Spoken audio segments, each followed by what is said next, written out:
Bonjour et bienvenue dans ce 10e épisode de Journal d'une meuf enceinte pour la première fois. Cette semaine, je me suis concentrée surtout sur la semaine 24. J'ai filmé 2 fois cette semaine-là, du coup on a assez pour faire une vidéo. Et on va parler de plusieurs choses, dont les effets secondaires pas glamour de la grossesse. Un effet que j'ai toujours, l'autre que je n'ai plus. Lequel, je vous dis pas. Ensuite, j'aborde la galère des habits de grossesse. Vraiment, je trouve que c'est une vraie galère, surtout en hiver. Et ensuite, le dernier, c'est une petite frayeur qu'on a eu cette semaine-là. Donc voilà, c'est tout ce que j'ai à vous dire pour cette semaine. Vous avez pu remarquer que le background a un peu changé pour cette vidéo.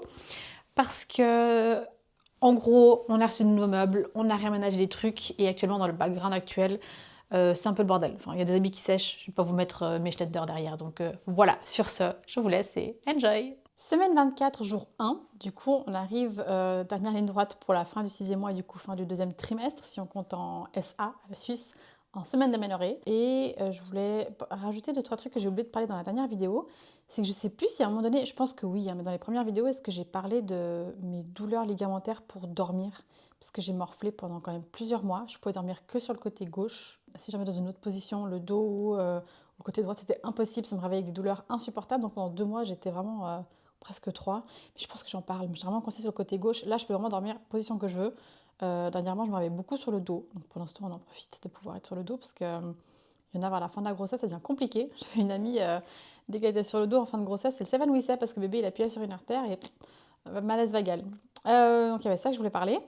Il y a des symptômes de grossesse que j'ai oublié de mentionner la semaine dernière. Les saignements de nez. Apparemment c'est fréquent, c'est normal. Enfin fréquent, c'est normal en tout cas.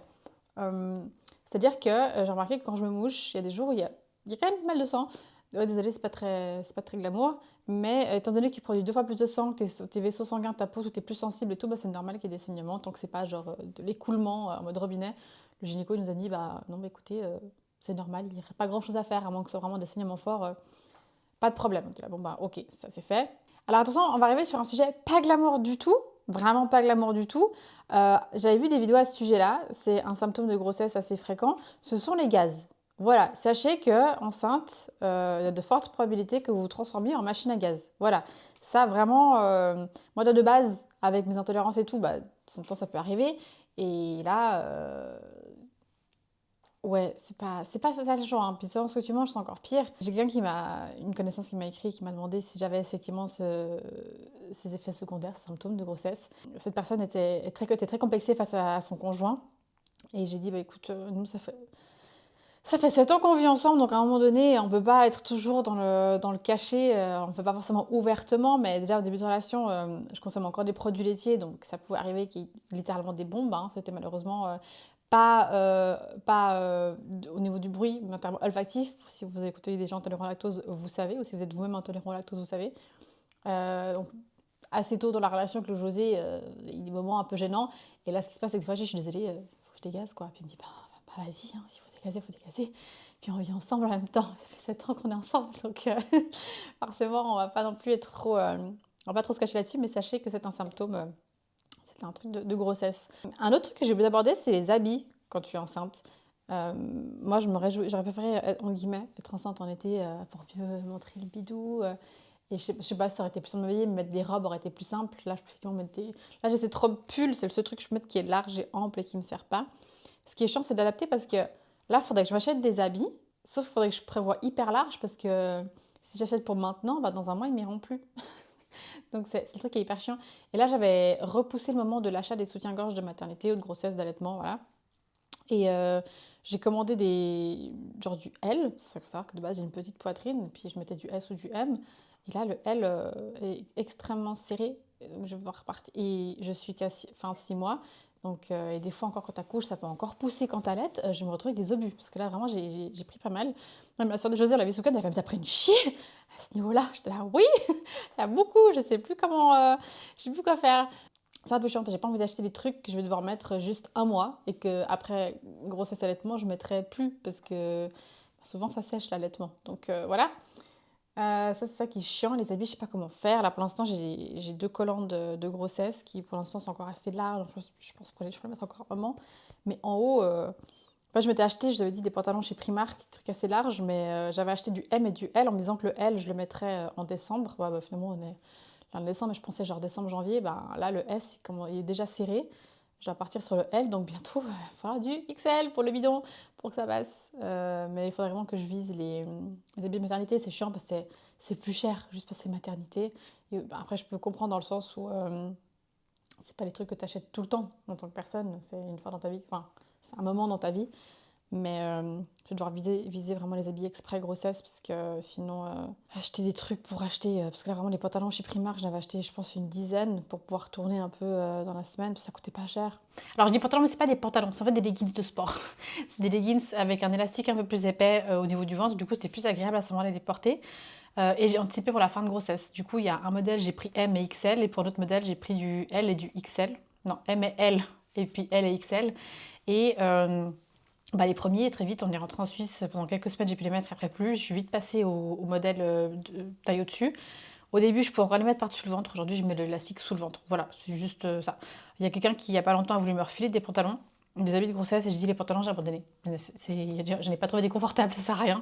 Donc j'ai que des leggings, soit leggings pas de def, soit leggings fermés, ou alors j'ai aussi, après chez Zalando, commandé des leggings vraiment grossesse, grossesse pour élastique qui englobent tout le ventre. Mais je vais pas vous mentir, je trouve une galère ces habits de grossesse, surtout pour l'hiver. Parce qu'en été, j'aurais mis des robes, je me serais fait chier. Mais là, c'est pas l'été, donc voilà.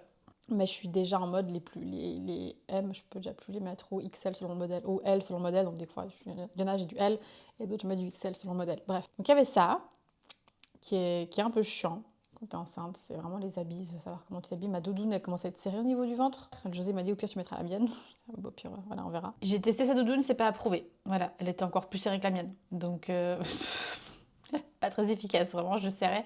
Je la fermais, elle était serrée pile au niveau du ventre. Donc, ça ne m'a servi à rien. Par contre, il y a pas longtemps, m'a prêté, comme je disais avant, quelqu'un m'a prêté des habits de grossesse. Et dans le lot, il y avait une doudoune de grossesse qui même maintenant commence à être un peu serrée au niveau du ventre, mais finalement avec mes vagues de chaleur, je mets plus, je mets un manteau que j'ai et je le garde ouvert et ça me va très bien. L'autre point, je crois que je vous ai dit dans ma dernière vidéo que j'avais fait le test du glucose, du diabète gestationnel. J'ai reçu les résultats ce matin. Il n'y a pas de diabète gestationnel. Pour fêter ça, je me suis acheté des millefeuilles vegan. Donc ça, c'est cool. Le taux de fer est bon aussi, donc ça, c'est cool. Mais encore une fois, je pense que la perfusion de fer que j'ai fait quand je ne savais pas encore que j'étais enceinte, ça a aidé. Et qu'est-ce qu'on avait d'autre? Ce matin, j'ai commencé à faire de la physio. Parce que, alors, les Français, ça va vous perturber, c'est kiné. Parce que nous, physio, c'est physiothérapeute, ou physio, c'est les physio de boîte de nuit. Physio, c'est kinésithérapeute. Je crois que c'est comme ça que vous dites, les kinés. Et du coup, j'ai demandé au gynéco parce que souvent tu peux faire de la rééducation au massage du périnée ou trucs comme ça. Enfin, pas rééducation, tu le fais après, mais genre massage du périnée avant d'accoucher pour détendre. Moi, j'ai demandé un peu plus tôt, c'est vrai que c'est un peu tôt, parce que j'ai déjà ce terrain tendu de base, vaginisme, peut-être endométriose et tout, j'ai voulu anticiper. Le gynéco m'a dit pas de souci, du coup j'ai vu ce matin, on a déjà prévu des rendez-vous et tout. Ça s'est bien passé, il n'y a pas encore eu de massage interne, a dit que ça viendrait plus tard, voilà, tranquillou. Pas de souci, j'ai l'habitude. À un moment donné, les ostéos et les physios, hein, je suis plus à une physio près pour ça. Et c'était quoi le truc que je voulais dire qui m'est revenu pendant que je parlais et qui est parti? Ah oui, il y avait mon ostéo qui m'avait conseillé une sage-femme. Et tu dis toujours que quand quelqu'un est conseillé par, en plus un professionnel, tu dis ça doit être quelqu'un de bien. On l'a contactée, mais bien évidemment, elle est en vacances, pile dans la période où j'accouche, pile avant et après. Ce qui n'est pas très pratique parce que tu veux une sage-femme, c'est pour qu'elle soit avec toi dans fin de grossesse et accouchement et post-natal pour l'après. Du coup, ça n'a aucun intérêt si elle n'est pas disponible pile au moment critique. Puis elle dit, ah, au pire, je vous recommande quelqu'un, mais du coup, nous déjà, on ne sait pas vers qui aller. Mais si la personne qu'on voulait, elle n'est pas dispo, ben, c'est pas très pratique. Et je crois que José lui a demandé, mais est-ce qu'elle va vous conseiller quelqu'un d'autre là où elle est? Parce que c'est un centre des sages-femmes. Puis elle dit, bah, regardez la liste. Je trouve dur de choisir quelqu'un à sa tête ou à son nom. Et sinon, je crois qu'elle a conseillé quelqu'un d'autre. Et José m'a dit, bah, au pire, on l'appellera, on verra. Quelqu'un qui n'est pas du centre. Donc, on est un peu dans le flou pour ça. Il faudrait qu'on se décide, je crois, assez vite. Parce que du coup, on allait prendre les cours d'accouchement, préparation de l'accouchement avec elle. Mais du coup, bon, on ne les prendra pas avec elle. Vu qu'elle ne sera pas dispo après. Donc voilà, il y a juste ça en ce moment. Et puis sinon, les nausées, il y a toujours encore un petit peu. Beaucoup moins qu'avant, c'est clair. Et voilà. Je crois que c'est pas trop mal. Ah oui, hier, Hier, on est allé au cinéma. On est arrivé à quelques minutes du début de la séance. Il nous a dit pour l'instant, il n'y a que vous. Donc, puis José l'a demandé est-ce qu'il y aura un entracte. Parce que moi j'ai besoin d'un entracte. D'accord, étant enceinte, on avait pris du popcorn, ça allait être salé, j'allais boire. Il a demandé est-ce qu'il y aura un entracte. Et le gars, il avait dit bah ça dépend en fait. S'il n'y a que vous, il n'y a pas d'entracte. S'il y a d'autres gens, il y aura un entracte. Et José l'a dit c'est juste qu'en fait, elle est enceinte. Et du coup, s'il n'y a que nous et qu'on fait un entracte, ce serait chouette. Il dit ah alors oui, pas de souci, on vous fera un entracte. Et en fait, il y a un autre couple qui est arrivé, on était 4 dans toute la salle. Il y a eu l'entracte et je pense qu'ils se sont demandé un peu en mode l'entracte pour 4 personnes. Moi j'ai vite sorti en courant. J'étais fait mon petit pipi et puis je suis rentrée. Puis pendant que je faisais mon petit pipi, le José il s'est acheté une boisson et le gars l'a fait. Le couple devant vous il est sorti. Non, ok, alors dès que vous rentrez, je relance. Du coup, c'était assez cool, c'était genre un peu sur mesure. Mais voilà. Et sinon, on a reçu notre nouveau canapé. Les pauvres livreurs, ils ont. Quand on commande, on a commandé chez Ikea, quand tu fais la commande, ils disent ah, livraison prévue tel jour de 8h à 20h. C'est plus une plage horaire, hein, voilà. Mais après, on a reçu un mail qui disait la veille de la livraison, on vous donne une plage horaire plus précise. Et la veille, on a reçu un message qui disait sera livré entre midi et 15h. J'étais ok, trop bien. Donc le José, il est resté à la maison exprès pour pouvoir m'aider, parce que moi, j'allais pas pouvoir aider les gars, mais si jamais les guider ou comme ça. Et 15h, toujours rien. 15h15, 15h30, 15h45, toujours rien. 15h50, je reçois un appel. Ouais, José, on a un peu de retard. Je dis, bah, pas de souci. Mais du coup, je vous rappelle quand je suis en train d'arriver chez vous. J'avais pas plus d'infos que ça. Voilà, je pense qu'il ne pouvait pas estimer plus. 18h, je dis José, est-ce que tu veux rappeler le gars peut-être. Il rappelle le numéro qu'il m'avait appelé. Et il a dit ah ouais, vous êtes les prochains, dans 15 je suis là. Je dis ouais, donc je pense dans 30 ils sont là. Dans 30 ils sont arrivés. Ils nous ont livré 3 gros cartons énormes. Et le José, il a dit qu'il était descendu pour leur ouvrir la porte et tout. Il a dit c'est 18h30, le camion il est encore blindé. Donc, les pauvres, ils avaient encore une grosse soirée devant eux quoi. Mais du coup, voilà, on a le canapé, il est très confortable, on est content. Et voilà, je crois que c'est un peu les gros trucs de ce week-end. Quoi. Ah oui, un autre sujet que je veux aborder, la question du poids qu'on prend pendant la grossesse. On peut être plus ou moins à l'aise d'en parler. Où est-ce que j'en ai parlé du poids dans la dernière vidéo? Je sais plus. Ah oui, j'en ai parlé parce que j'ai dit qu'il y a des copines à moi qui étaient hyper stressées, que le gynéco il avait dit non, vu que t'es toute fine de base, on s'inquiète pas trop par rapport à ça, donc on regarde pas, ok. Mais tu discutes avec des gens qui ont été mamans, qui n'ont pas de dentelle, et du coup des gens. Selon avec qui je parle, si on me demande, je vais dire combien j'ai pris, mais je vois déjà comment la question a été posée, où il y a déjà un jugement derrière, genre mais t'as pris beaucoup. Je sais pas, je vais pas regarder. Et je réponds pas parce que tu sens qu'il y aura un jugement derrière, parce que il y a des générations qui sont beaucoup dans le jugement, qui sont pas dans l'écoute, qui sont pas dans l'empathie et tout, et qui oublient que chaque grossesse est différente. Voilà, c'est différent pour tout le monde. Et déjà, elle était là en mode ah, toute ma grossesse, j'ai pris tant. Elle était déjà ce que j'ai pris maintenant. J'étais là, bon, je vais pas lui dire combien j'ai pris du coup pour l'instant. Donc la grossesse, elle n'est pas finie. Mais voilà, on gère pas, hein, c'est pas, et je mange pas spécialement plus qu'avant, donc ça se trouve, c'est juste beaucoup de rétention d'eau, j'en sais rien.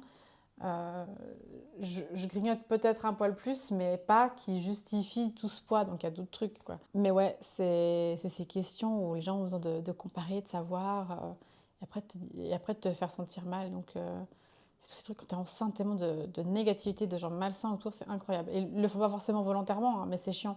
Mais voilà, c'était les petits sujets que je voulais aborder aujourd'hui. Et puis, je crois que c'est tout, hein, c'est déjà pas mal. Voilà.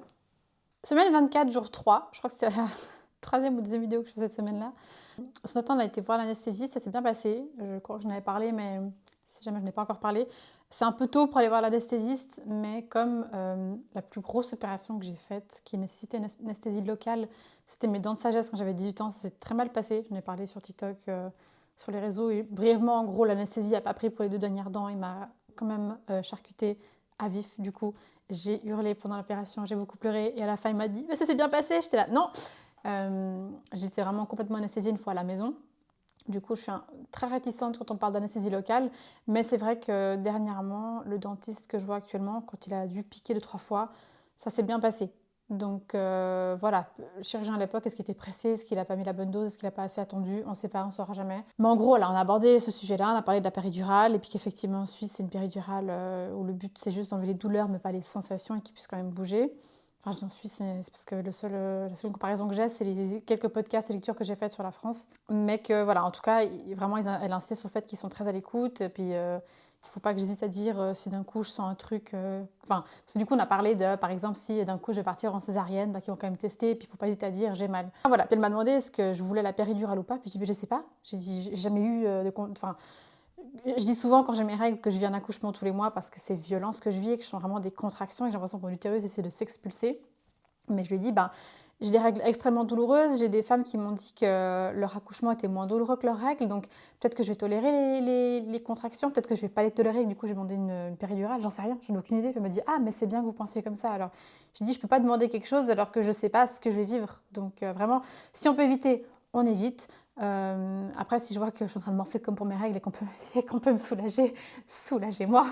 Parce que 14, 28, 29, 30, 31, 32, 33, 19 ans de souffrance, c'est assez, je pense. Hein, on ne va pas souffrir juste pour le plaisir d'un accouchement. Donc si on peut me soulager et que j'ai mal, on va me soulager. J'ai aussi fait cette vidéo maintenant, alors j'en ai déjà fait il n'y a pas longtemps, parce qu'on a eu une petite frayeur hier soir. D'ailleurs, j'ai une petite nuit parce que j'ai pas beaucoup dormi. D'un coup, hier soir, j'ai tilté que j'avais pas beaucoup senti de la journée. Enfin, pas depuis genre le début d'après, mais qui était genre 21h30.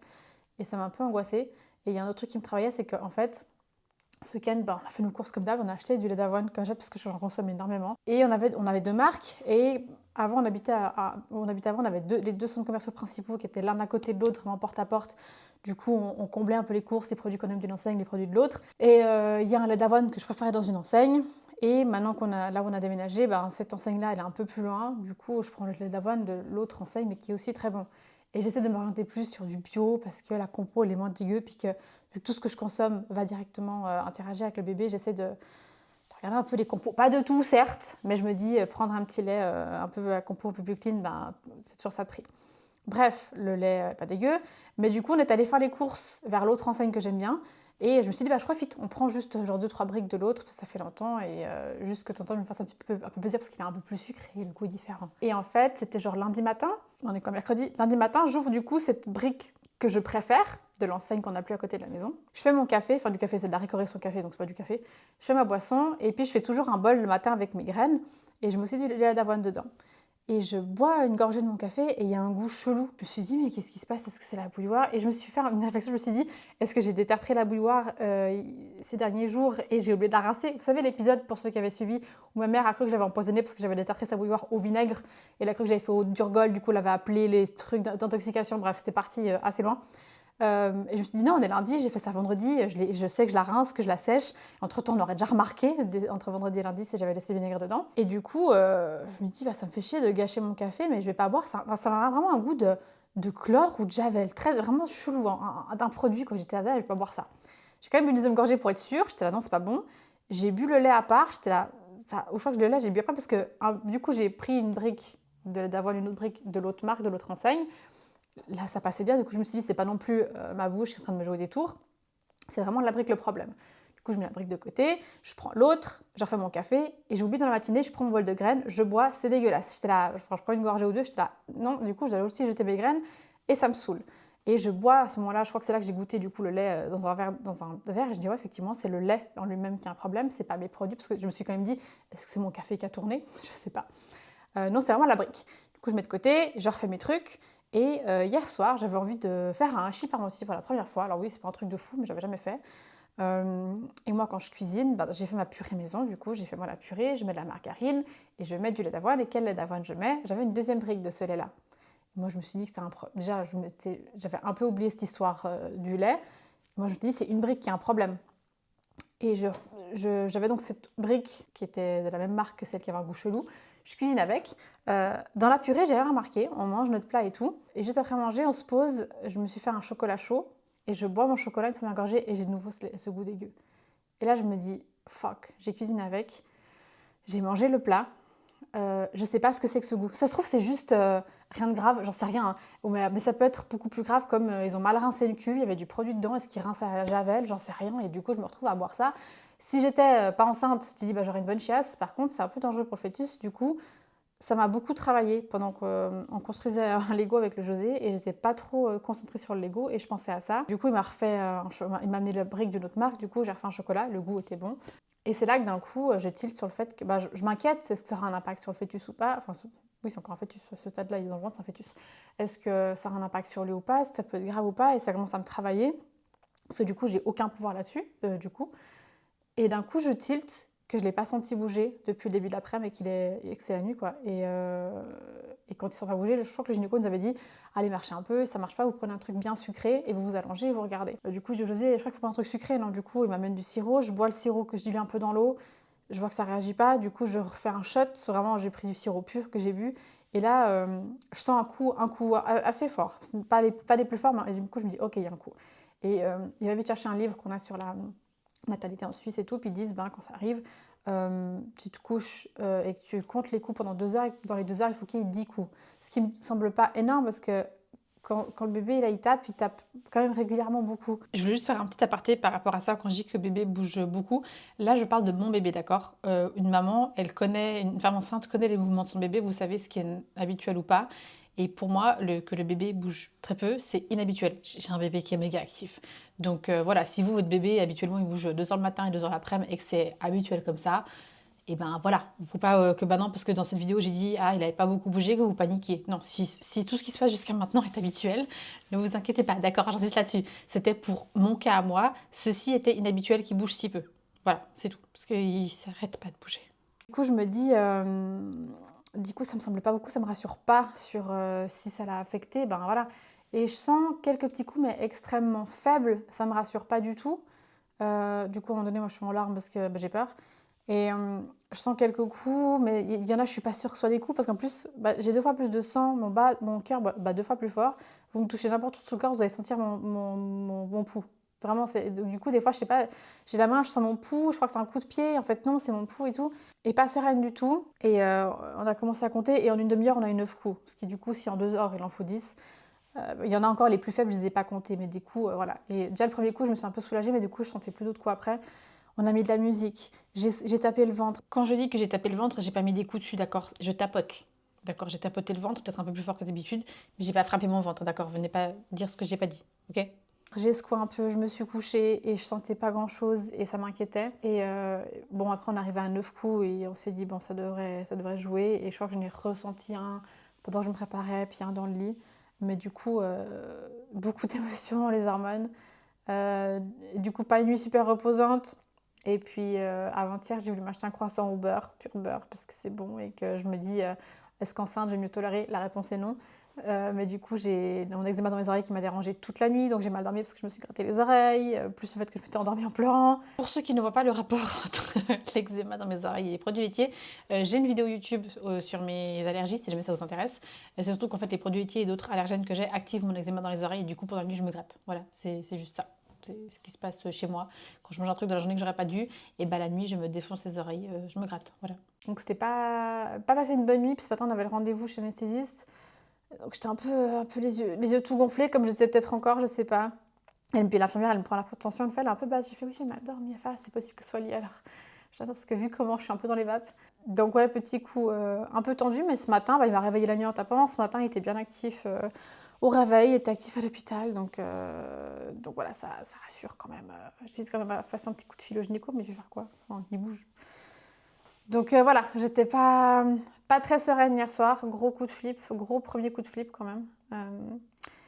Voilà, c'est juste pour raconter ce petit truc qui s'est passé, parce que c'est des choses qui arrivent. Donc voilà, c'était juste pour rajouter ça à mes vidéos, puis à ce que je vis et à comment je le vis. Je crois que c'est tout. Là, je suis fatiguée. Je suis extrêmement fatiguée. Mais voilà. Je crois que c'est tout. Du coup, je vous laisse pour cette vidéo. Merci d'avoir regardé cette vidéo jusqu'au bout. N'hésite pas à t'abonner pour ne pas rater les prochaines vidéos qui sortiront toutes les 2 semaines, les jeudis. Abonne-toi aussi sur les réseaux, TikTok, Insta et Facebook pour ne pas rater une vidéo qui sont un peu différentes de cette série. Et si tu souhaites me soutenir différemment mais tu ne sais pas comment le faire, n'hésite pas à passer sur ma boutique Redbubble, boutique sur laquelle je mets mes dessins sur des goodies. Il y a Patreon, selon le niveau que tu choisis de soutenir, tu auras accès à plus ou moins de choses et tu as surtout accès à la vidéo avant tout le monde. Et sinon, tu as aussi Ko-fi sur lequel tu peux m'offrir un petit café. Et voilà, tu as tous les détails en description. Merci beaucoup et abonne-toi!